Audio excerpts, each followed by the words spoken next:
My sister's text popped up before I even left for work. I'm quitting my job. You'll take care of us while I figure things out.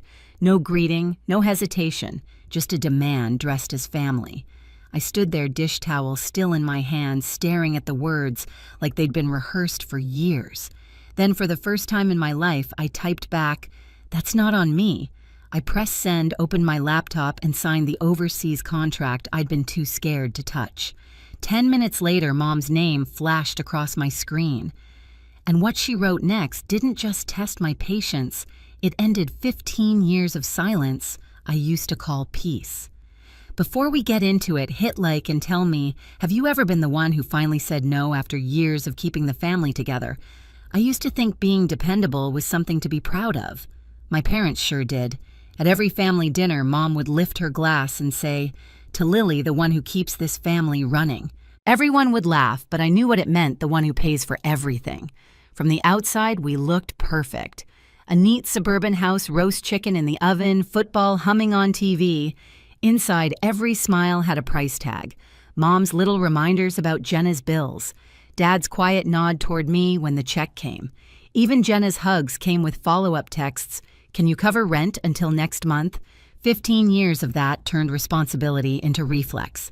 I told myself I was just helping, being a good daughter, a good sister. But the truth, I was their safety net, and no one ever asked if I could afford to break. Jenna was always the dreamer. She'd bounce from one creative project to another, posting quotes about freedom while her phone bill hit my account. Mom defended her like it was a sacred duty. "She just needs support right now, honey. You're the stable one." Stable. That word used to sound flattering. Now it just felt like a cage with wallpaper. Michael, my boyfriend, saw through it before I did. One night he said, "You know they love you because it's convenient, right?" I laughed it off then, but his words stuck quiet and sharp like a splinter. The last dinner before everything cracked was textbook Pierce family theater. Jenna breezed in 20 minutes late wearing a designer coat that could have paid my utilities. Mom cooed, "You've had such a hard week," while I poured the wine and pretended not to exist. Dad grunted approval. I smiled through the heat crawling up my chest. After they left, I sat alone at the table, staring at the empty plates and the receipts shoved into my purse. My phone buzzed, another notification, the family phone plan. My own name buried under everyone else's. That night, I opened my notes and scrolled through years of transactions, rent, insurance, repairs, birthdays. It wasn't generosity anymore. It was proof of how far I'd gone to buy peace. I closed the app, leaned back in the chair, and whispered into the quiet kitchen, "How much longer am I supposed to hold this family together?" And somewhere deep down, a voice I'd ignored for years finally answered, "You don't have to." It started with another Sunday dinner that felt like deja vu, same table, same silence, same performance. Jenna had quit her latest job to focus on her mental health, and Mom treated it like an act of bravery. "That takes courage, sweetheart," she said, eyes glassy with pride. I stared at my plate.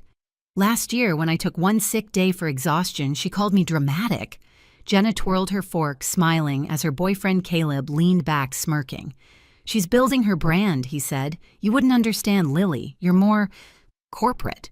The way he said corporate made it sound like a disease. I wanted to ask if brand meant me paying her bills again, but I bit my tongue.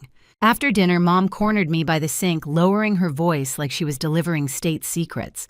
"Your sister's going through a hard time. You can help a little longer, right? Help the word that had become my leash." I nodded the same way I always did, because fighting never changed anything. That night, I lay in bed scrolling through my notes. The list of payments glared back at me. Car insurance, rent, phone plan. My own handwriting looked like evidence in a crime I kept committing against myself. Michael texted, "You okay?" I typed. "Just tired," then deleted it. He called instead. "You're not just tired," he said softly. "You're being drained." "I can handle it," I whispered. "Handling it isn't living." The line went quiet after that, but his words stayed. 2 weeks later, the real crack came. It was early after 8:12 a.m. Sunlight slanting through the blinds, my laptop open, coffee cooling beside me. My phone buzzed once, twice, then a third time. I glanced down. A text from Jenna.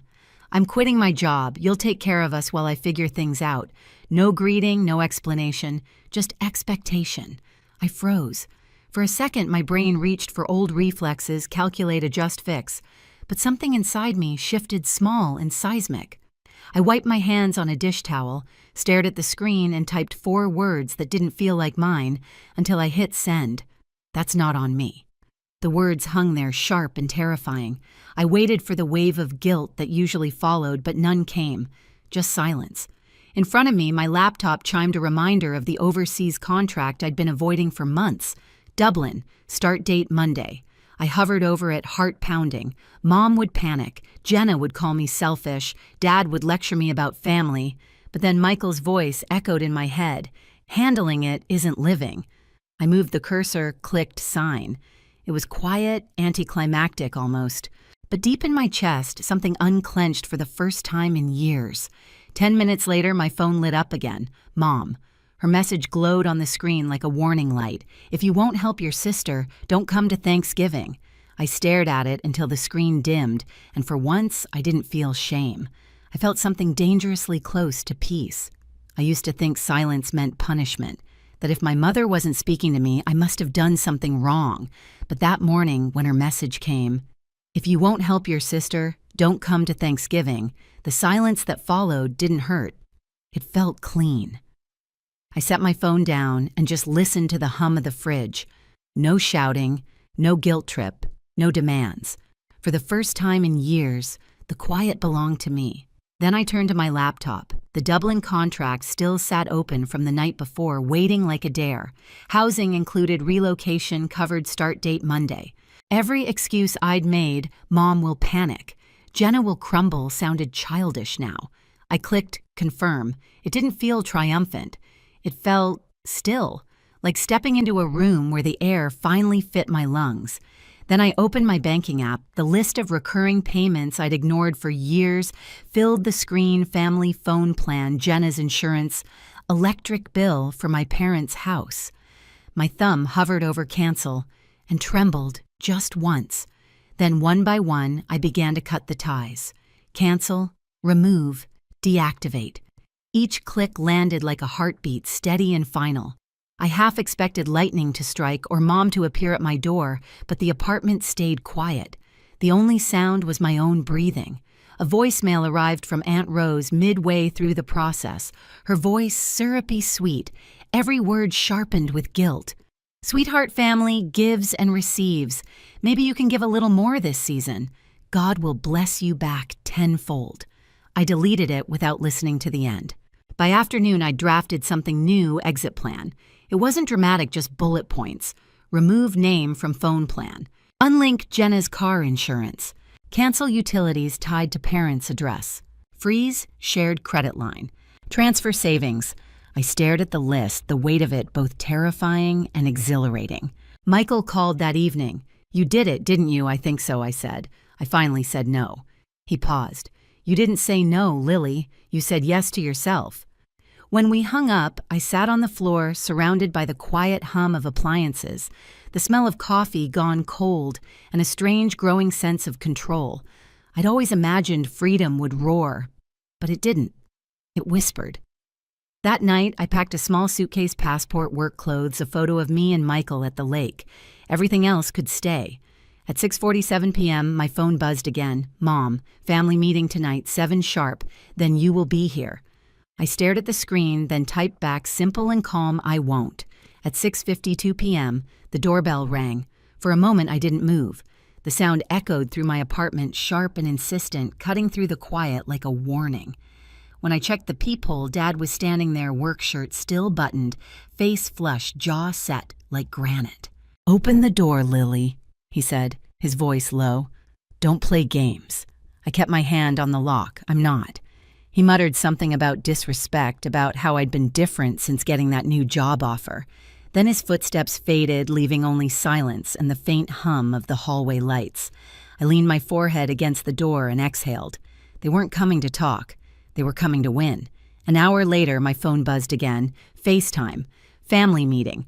For a second, I considered ignoring it, but a colder part of me wanted to see them, wanted to finally stop pretending. I pressed accept. The screen lit up. Mom was in the kitchen, arms crossed, apron still on. Dad sat at the table beside her beer bottle, half empty. Jenna was next to him, eyes puffy but perfectly framed in the camera. Caleb hovered behind her, scrolling on his phone, smirking like it was all a show. Mom's voice came soft, rehearsed. "Can we please talk like adults?" I forced a small smile. "That's what I've been doing." Jenna jumped in. "You embarrassed us, Lily. You made me look like a beggar." I kept my voice even.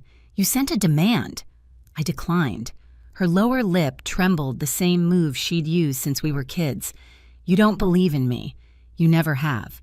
"That's not true," I said quietly. "I believed you'd grow up." Caleb laughed under his breath. "She's so uptight.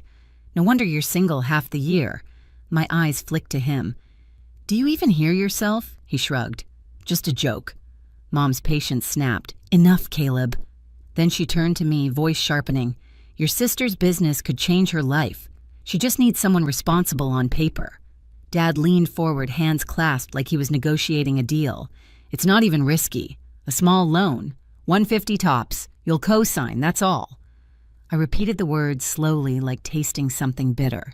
"You're asking me to guarantee a $150,000 loan for someone who quit her job last week?"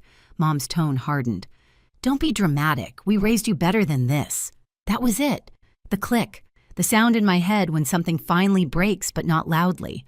Quietly. Cleanly. I took a deep breath.